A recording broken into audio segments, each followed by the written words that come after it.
শাপলাটা দিয়ে আজকে ইলিশ মাছের মাথা দিয়ে ঘন্ট হবে। এই যে শাপলা, ইলিশ মাছের মাথা দিয়ে ঘন্ট করব। মাছের মাথাটা ভাজা হয়ে গেছে, এই যে আমি শাপলাটা ছেড়ে দিচ্ছি।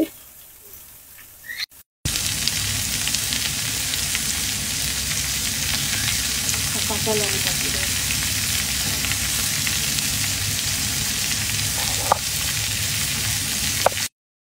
লঙ্কা দিয়ে দেবো।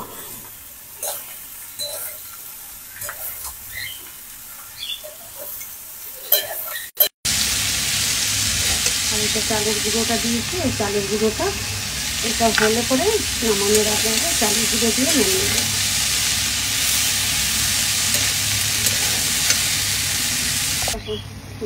শাপলা ঘন্ট হয়ে গেছে, আমি এখন এই চালের গুঁড়োটা দিয়ে নামিয়ে দেবো। একটু চালের গুঁড়ো দিলাম, চালের গুঁড়ো দিয়ে নামিয়ে দেবো। এটা হয়ে গেছে।